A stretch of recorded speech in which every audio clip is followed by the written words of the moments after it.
What's up mga ka-idol? Good morning sa inyong lahat. At mamaya mga ka-idol, salubong na sa Pasko mga ka-idol.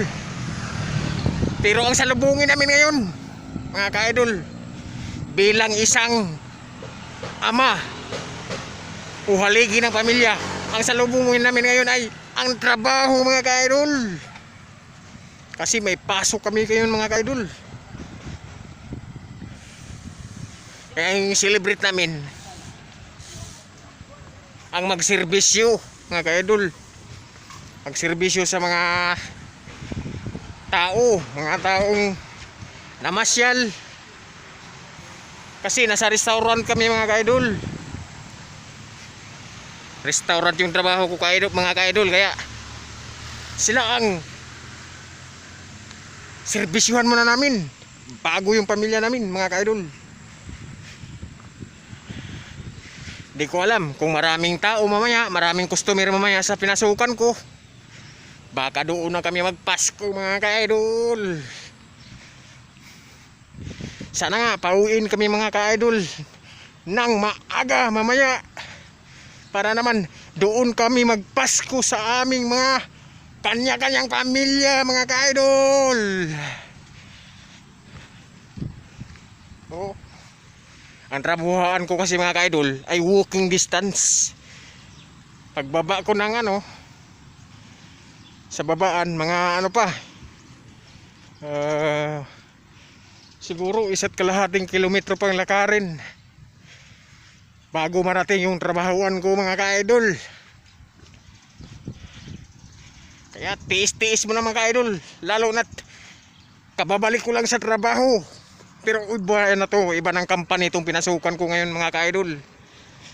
Pahirapan pa ang mag-apply sa ngayong panahon na itong pandemic mga ka-idol. Kaya sa mga nawala ng pag-asa dyan, huwag mawala ng pag-asa. Dahil darating din ang panahon na may pag-asa mga ka-idol. Tiis-tiis lang pag pang-apply. Kung sakaling wala kang trabaho, tiyaga lang talaga mag-apply mga ka-idol. Mayroon ding mga company na maawa sa'yo at tatanggap sa serbisyo mo mga ka-idol. Kaya sana mga ka-idol, pauwiin kami na maaga mamaya. Kasi salubong sa Pasko mga ka-idol. Pero kung maraming customer mga ka-idol, sila muna ang serbisyuhan namin bago ang pamilya namin mga ka-idol.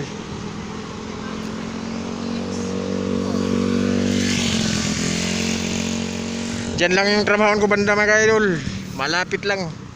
Diyan lang sa ayun yung lugar na yan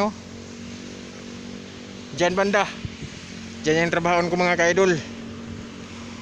Kaya mga ka-idol, tiis-tiis muna hanggat mahirap pa tayo.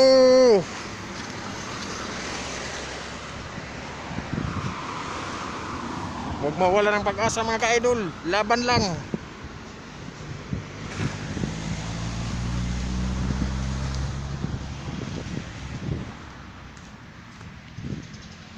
Ang lakarin ko mga ka-idol papunta sa trabaho ko, 1.5 kilometro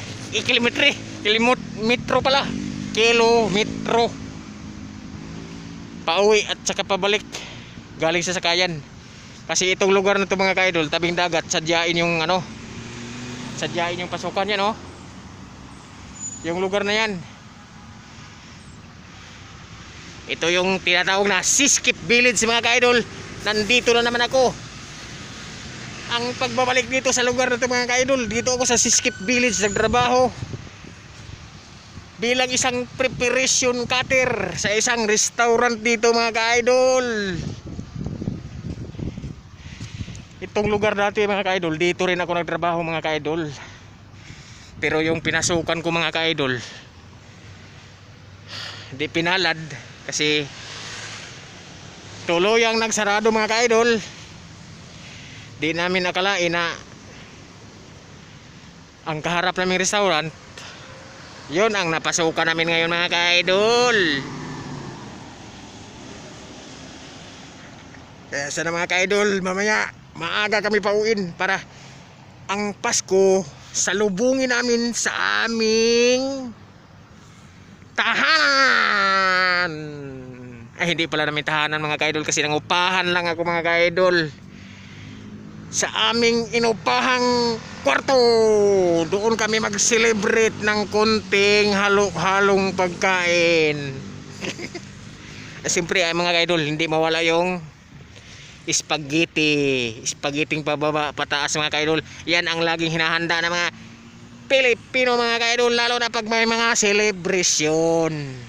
Kaya mga ka-idol, advance Merry Christmas sa inyo mga ka-idol. Kung hindi ko man ma-upload to ngayon, belated Merry Christmas na lang kung hindi ko ma-upload to ngayon mga ka-idol ha. Maraming salamat sa inyong lahat, sa lahat ng suporta sa inyo sa akin. Sana tuloy-tuloy kayo manood sa mga video ko, mga vlog ko mga ka-idol.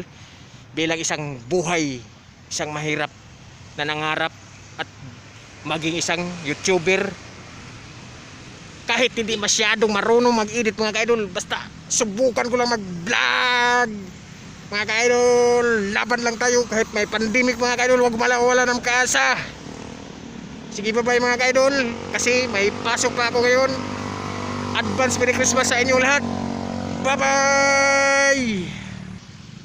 At mag-subscribe na kayo mga ka-idol. Pindutin nyo yung bell button, subscribe dyan, pindutin nyo para lagi kayo updated sa mga bago kong upload. Sige mga ka-idol, maraming salamat.